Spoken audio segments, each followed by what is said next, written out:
There is a painting hanging in a museum near you right now. People are standing in front of it. Some of them have driven for hours.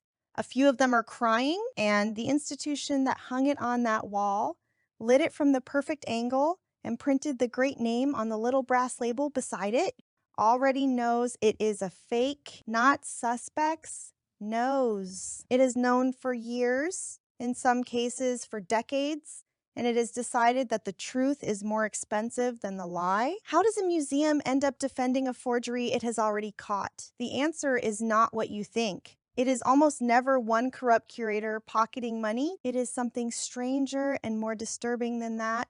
It is an entire institution, proud, ancient, world famous, quietly deciding that admitting the truth would cost it more than the fake ever could. And when one of its own curators tries to say so out loud, the institution does not thank him. It threatens to fire him. Let me start with the single most humiliating object lesson in the history of museum forgery. The year is 2003. The place is the Bolton Museum in the north of England. A respectable mid-sized regional museum, the kind every country has dozens. An Egyptian dealer brings them photographs of a small alabaster statue, a princess from the court of the pharaoh Akhenaten, the heretic king, father of Tutankhamun, the Amarna period, roughly 3,500 years old. The museum is thrilled. The statue is breathtaking. A striding female torso in glowing white stone, exactly the sinuous, elongated style of the Amarna court. They consult the experts. They call in the British Museum. Christie's, the great auction house, had already examined it and dated it to the period.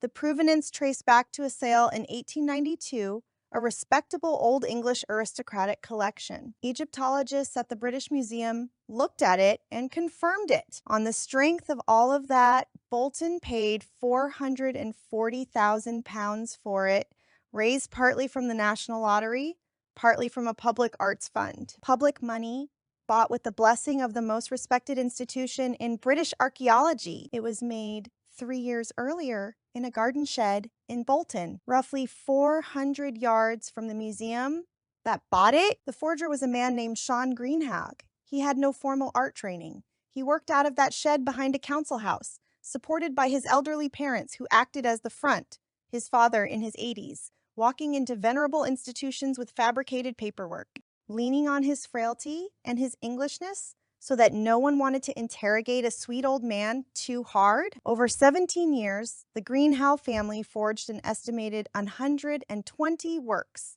spanning 3,000 years of art history, and fooled museums and auction houses across 2 continents out of an estimated £10 million. Egyptian statues, Roman silver, a Gagin, an L.S. Lowry, a medieval relief, and the experts said yes.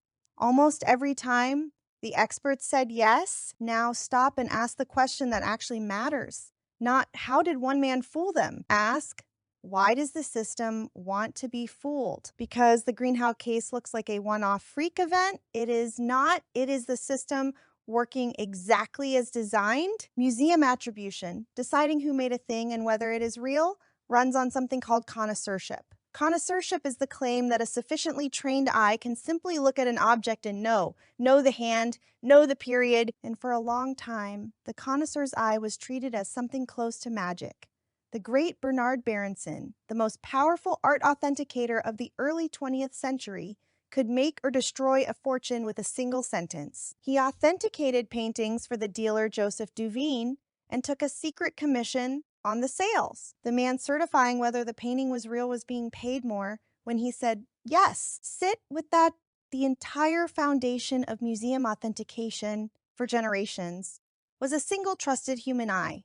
And that eye had a financial stake in the answer. Connoisseurship has no laboratory, it has no double-blind test. When a great expert pronounces a work genuine, there is rarely a written, reproducible chain of evidence you could check. There is just the authority of the name attached to the opinion. And here is the trap. Once a great institution, the British Museum, the Met, the Louvre, has said yes, everyone downstream relies on that. Yes, the auction house cites the museum, the next buyer cites the auction house, the insurer cites the buyer. An entire pyramid of certainty gets built on top of one fallible afternoon's glance. And the higher the pyramid goes, the more dangerous the truth becomes. Because by the time someone realizes the object at the bottom is fake, the painting is on the wall. The gala has been thrown. The donor's name is carved over the gallery door. The catalog has been printed. The reputations of named living scholars are publicly attached to the attribution. To admit the fake now is not to correct a label, it is to detonate a building. So the institution does the math, and the math says, keep quiet. This is the part of the story the museums genuinely do not want you to understand. When a great museum decides a painting is no longer what the label says, they almost never tell you. There is no press conference. There is no sign on the wall reading, we were wrong. There is a quiet, bloodless procedure with a quiet, bloodless name. It is called a deattribution, and it usually happens in the dark. Watch the language on the labels, because the language is a confession written in code Rembrandt. That is the master by his own hand. Studio of Rembrandt. That means his shop made it under his supervision, but not his brush. Circle of Rembrandt, painted by someone near him in his manner, but not in his shop. Follower of, manner of, after Rembrandt. Each of those phrases is a downgrade of value of 90%, 95%, 99%. And museums slide a painting down that ladder, one rung at a time, quietly over years, so that no single change ever makes the news. By the time the great name is gone from the label, no one remembers it was ever there. The most famous engine of this was the Rembrandt Research Project. In 1968, a group of Dutch scholars set out to examine every painting in the world attributed to Rembrandt and decide definitively which were real. When they started, there were roughly 600 Rembrandts hanging in the world's museums. By the time they were deep into their work, they had thrown out hundreds of them. Paintings that had hung as autographed Rembrandts for a century in major museums insured for fortunes, beloved by millions, were declared not Rembrandt at all. One museum's prized Rembrandt would be downgraded. The museum next door would be furious, would fight it, would commission its own counter-study, because a Rembrandt is a destination. A follower of Rembrandt is a footnote. The same canvas, the same brushstrokes, $100 million difference decided by a committee. And here is the thing that should genuinely unsettle you. The committee changed its own mind repeatedly. Paintings the project threw out in the 1,980 seconds were quietly let back in during the 2000s. The Polish writer in the Frick, the man with the golden helmet in Berlin, once one of the most reproduced Rembrandts on Earth on postcards and posters in millions of homes, was demoted to Circle of Rembrandt, and the demotion held. So the thing on the wall did not change. Only the verdict did, which forces the unbearable question underneath this entire episode. If the experts can flip a painting from priceless masterpiece to anonymous copy and back again, what exactly were we all standing in line to see? Now we come to the part the title promised you, the curator, the threat, because the most dangerous person inside a museum is not the forger who gets in. It is the honest expert already on staff who notices the art world has a long, ugly tradition of punishing the people who say the masterpiece is wrong. Consider the case that defined it, the Etruscan terracotta warriors. For decades, 3 colossal ancient Etruscan warrior statues stood among the proudest possessions of the Metropolitan Museum of Art in New York, presented as masterpieces of the ancient world, more than 2,000 years old. Doubts circulated quietly among scholars for years. The proportions were wrong. The glaze was wrong. The style borrowed from too many different periods at once. But the Met had committed to them.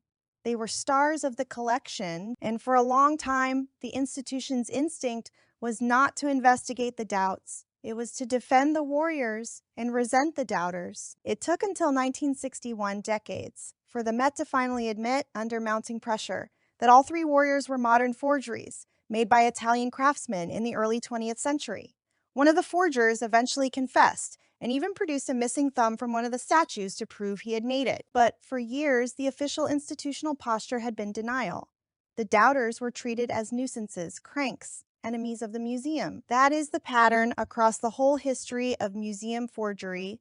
The same reflex repeats. The institution protects the object and punishes the person who threatens the object's story. Why would an institution whose entire purpose is truth behave like a corporation protecting a defective product, because in the moment, that is exactly what it is. A celebrated attribution is an asset. It is on the balance sheet, in the insurance schedule, in the marketing, in the donor relationships. The curator who exposes it is not delivering a gift of truth. In the cold institutional read, he is destroying value. He is creating a scandal, a lawsuit risk, a humiliation for the senior colleagues who authenticated it, people who are now his bosses. So the message comes down, sometimes softly, sometimes not. This is not your fight. Drop it. Think about your career. And many of them do drop it. That is the quietest horror in this whole story. We will never know how many fakes are hanging right now, recognized by someone on the inside who decided that telling the truth was not worth their job. Let me show you how the silence actually works in practice. At the highest level, at the greatest museum in America, the Metropolitan Museum of Art holds more than 1.5 million objects. And over the decades, a remarkable number of its most famous attributions have quietly shifted. Paintings once labeled with the greatest names in art now carry softer, vaguer language. If you visited the Met in 1960 and again today, some of the same paintings would greet you under entirely different names, and almost none of those changes were ever announced. Take the famous case of the painting once called the Toledo Cathedral, or more pointedly, the long line of works once confidently given to Velázquez, to Goya, to El Greco, that scholars later peeled away from those masters. At one point in the 20th century, the Met owned dozens of paintings attributed to El Greco. Modern scholarship has reduced that number dramatically, reassigning many to his workshop, his son, his followers, or his imitators. The same brushwork that thrilled a curator in 1920 thrilled a different curator into doubt in 1990. And when the change came, it came as a footnote in a scholarly catalog raison, read by perhaps a few hundred specialists worldwide, never as a notice to the millions of ordinary visitors who had stood before those paintings believing they were in the presence of genius. And understand, I am not accusing the Met of fraud. This is the crucial nuance. The curators making these downgrades are usually being honest. They are correcting the record. The dishonesty is not in the correction. The dishonesty is in the silence around it. It is in the fact that the upgrade, the thrilling acquisition, the great name attribution is announced with a gala and a press release and a banner across the museum's facade. And the downgrade, the admission that the museum and its donors and its public were wrong, is buried in a footnote in a book nobody reads. Triumph is broadcast, error is whispered, that asymmetry is the entire psychology of the institution in one sentence. So let's answer the question in the title head on. Why would a museum knowingly hang a fake for 40 years? Because the lie is profitable and the truth is ruinous, and the gap between them is enormous. Walk through the actual arithmetic of it. A celebrated masterpiece is the engine of a museum. It is the reason people buy the ticket. It is on the banner outside, the mug in the gift shop, the poster in the cafe. It is cited when the museum asks the city for funding, when it courts a billionaire donor, when it borrows from another institution. The painting is collateral. It is the anchor of an entire economic ecosystem. Jobs, leases, endowments, civic pride. Now imagine the director walks to a podium and says, "It is a fake. We knew. We've known for years." The ticket line evaporates. The donor who funded the wing it hangs and demands answers. The scholars who authenticated it, esteemed, powerful people, are humiliated, and they have friends and long memories. The insurer reopens the policy. A journalist starts asking what else in the building is wrong. One sentence of truth, and the whole pyramid comes down. So the institution does not lie outright. It is subtler and more cowardly than that. It simply lets the label stand. It declines to commission the tests that would settle the matter. It schedules the technical study and then never quite funds it. It greets the inconvenient evidence with a polite, bottomless further research is needed.